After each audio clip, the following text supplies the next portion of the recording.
बोलो जयकारा बोल मेरे श्री गुरु महाराज की जय। श्री सद्गुरुदेव भगवान की जय। गुरुमुखो सतगुरु गुरु नानक देव जी महाराज के समय की बात है, जब सिद्धों ने सतगुरु नानक जी से प्रश्न किया कि महाराज जी, उस कर्ता की साजी हुई दृष्टि में कोई 3 लोग कहता है, कोई 14 भवन कहता है। अब यहाँ पर केवल आप ही बताइए कि यह सभी कितने हैं। उनका यह प्रश्न सुनकर सतगुरु जी ने उत्तर में फरमाया कि पाताल पाताल, लख आगाशा आगाश। हे सिद्ध पुरुषों, पाताल पाताल भी लाखों ही है और आकाश भी लाखों है।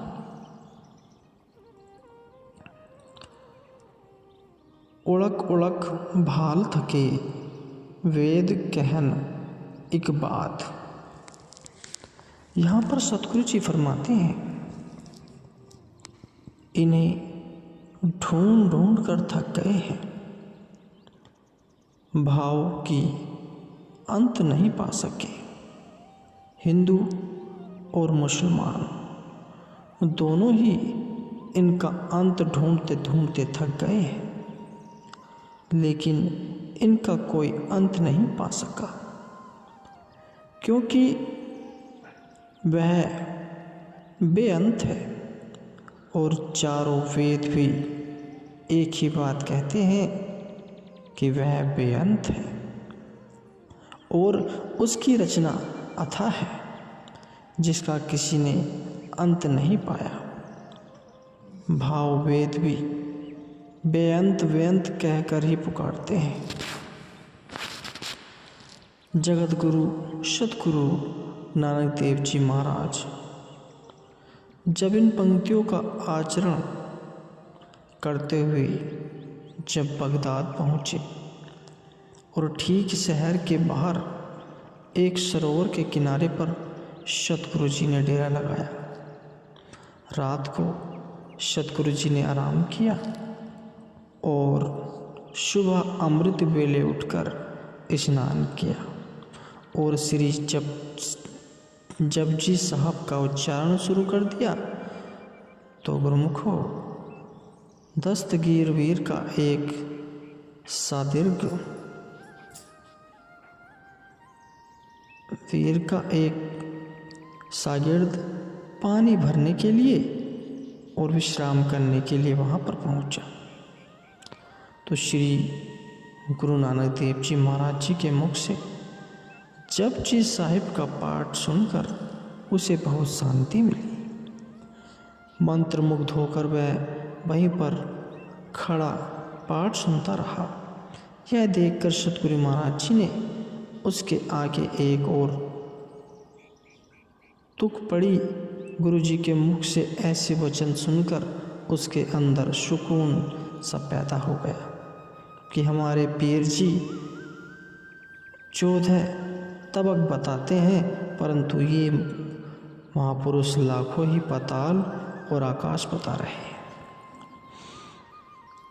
और वह अपने मन में सोचने लगा कि अपने पीर जी को पूछ कर ही ये शंका दूर करूँगा।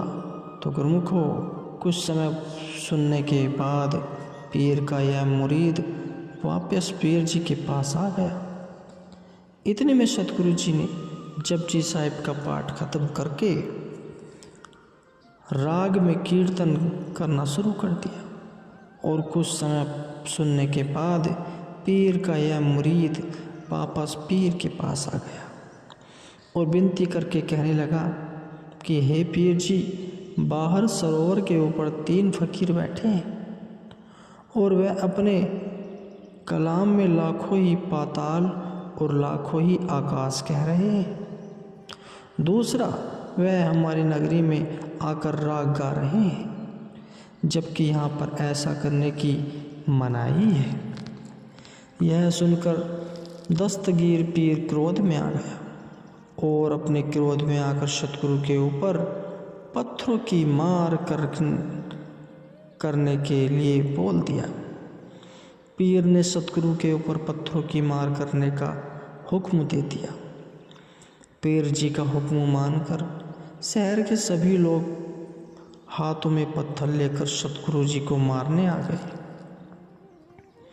जिनको देखकर सतगुरु जी ने वचन किए, निरंकार सत्य श्री अकाला, गुरु एक ओंकार कृपाला। सुनकर भाग सर्व नर नारी, सुन मुन हुई एक बारी। भाई बालाजी की साखी में इस तरह लिखा हुआ है कि सतगुरु जी ने यह बांग उच्चारी थी, गुरुवर अकाल सत्य श्री अकाल, जित चरण नाम घर घर प्रणाम, सब पर कृपा जोरस ज्वाल। जिस प्रकार पुरातन गुरु सिख जहाँ वाहिगुरु जी का खालसा वाहिगुरु जी की फतेह बुलाते थे, वहाँ पर सत्कार के साथ पहला गुरमुख कहता था सत्य श्री अकाल और दूसरा उत्तर देता था। गुरुवर आकर यह शब्द दास ने कई बार अपने दादाजी की रचना से भी सुना था। जब उनको कोई सत्य श्री अकाल कहता था,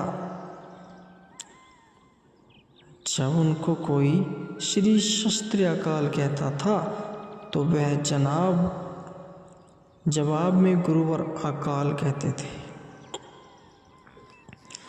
दास को थोड़ी हैरानी हुई कि सत श्री अकाल के जवाब में सस्य अकाल नहीं बोला गया, बल्कि और ही उत्तर दिया गया है।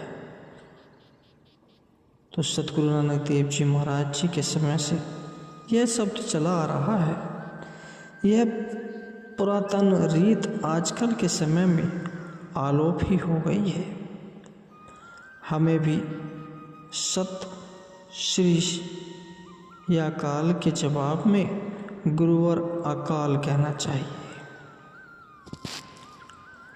इस बात को सुनकर सभी मनुष्य जो पत्थर उठाए आगे बढ़ रहे थे, सभी सुन्न मन हो गए। तो फिर जाकर किसी ने पीर दस्तगीर को बताया। तब आकर पीर दस्तगीर खुद आप पाया और उसने जंतर मंतर पढ़ के लोगों की जड़ता दूर की और दूसरी बार फिर लोगों को दोबारा सतगुरु पर पत्थर मारने का हुक्म दिया। जब लोगों ने फिर पत्थर मारने की कोशिश की तो सतगुरु जी ने फिर वचन किए, निरंकार शस्त्याकाल गुरुवर एक ओंकार कृपाला। उस समय सभी की बाजू ऊपर ही खड़ी रह गई और लोगों के हाथ में पत्थर ऐसे ही पकड़े रह गए। तो जिसके बाद पीर ने अपनी शक्ति लगाई, लेकिन वह लोगों की जड़ता दूर नहीं कर सका और फिर नीवी डालकर कहने लगा कि हे साईं जी, लोगों की जड़ता दूर करो, खुद के लिए इनकी जड़ता दूर करें, क्योंकि कसूर इनका नहीं मेरा है। तो गुरु जी ने पीर की विनती मानकर उनकी जड़ता दूर की। पीर ने कहा कि यह गलती इसलिए हुई क्योंकि आपने जो लाखों आकाश और पाताल कहे, हमें यह कुफर लगा। दूसरा, मुसलमानों की इस नगरी में आकर आपने राग क्यों गाया? क्योंकि उनके साथ तो मन चंचल होता है। तो यह सुनकर सतगुरु जी ने कहा कि हे पीर जी, हमने तो राग द्वारा उस प्रभु की सिफत गाई है, उसकी सिफत की है। कलयुग के अंदर मन को टिकाने का ये अहम साधन है। दूसरी बात, जो आपने लाखों आकाश और लाखों पातालों की है, उसका उत्तर यह है कि अब दूसरा उत्तर सुन ले। 14 तबक कुरान बिखाने, 30 को कर्णहार है। जो ताको 14 की शुद्ध होए, लाखन की शुद्ध जिनको होई, 33 भले न झूठ भगोई। परंतु हे फ़कीर जी, अगर फिर भी यकीन नहीं आता तो हमारे साथ चलो। तो फ़कीर ने कहा कि मैं तो बूढ़ा हो गया हूँ, आप मेरे पुत्र को दिखा दें। तो गुरुजी ने फ़कीर के पुत्र को कहा कि आंखें बंद करो, और सतगुरु उसको आकाश दिखाने लगे। तो सतगुरु ने उसे पहला, दूसरा, तीसरा और चौथे ऐसे अनगिनत आकाश उसके पुत्र को दिखाए। इस तरह फिरते फिरते कई साल बीत गए और उसे लाखों आकाश दिखा दिए। और फिर सतगुरु पाताल की तरफ चल पड़े। और फिर पीर का बेटा थक गया और वापस चलने के लिए गुरुजी से विनती करने लगा। तब गुरुजी एक पाताल में गए जहाँ पर संगत जुड़ी हुई थी। गुरुजी ने सबको दर्शन और उपदेश दिया और प्रसाद बांटा गया, और फ़कीर के बेटे को उसी प्रसाद दिया गया। और उसके पास सतगुरु जी ने उसे कहा कि आंखें बंद करो। तो जैसे ही उसने आंखें बंद की, उसे बगदाद पहुंचा दिया गया। तो जैसे ही उसकी आंखें खुली तो उसने अपने आप को अपने पिताजी के पास देखा। तो उस पीर के पूछने पर लाखों आकाश और पाताल को देखने की सारी घटना बताई और अपने पिताजी की तसल्ली। तो जब समय का पता किया गया तो ये सारा खेल आँख फिरनी जितने समय में ही हो चुका था। इस तरह गुरुजी ने लाखों आकाश और लाखों पाताल पीर के बेटे को दिखाकर पिता और पुत्र की तसल्ली करवाई। भाई गुरुदास जी इस तरह वर्णन करते हैं। फिर बाबा गया बगदाद, 9 बाहर जाए किया अस्थाना, एक बाबा काल रूप दूजा रवानी मर्दाना, दीती बाग नवाज कर सुन समाज होगा जहाना, सुन सुन नगरी पई देख पीर भया निराना। पूछा फिर कह दस्तगीर कौन फ़कीर किसका घर आना, नानक कल बीच आया कर फ़कीर एक को पहचाना। श्री गुरु नानक देव जी महाराज जी ने शिष्यों के प्रश्नों का उत्तर दिया और उनकी तसल्ली करवाई।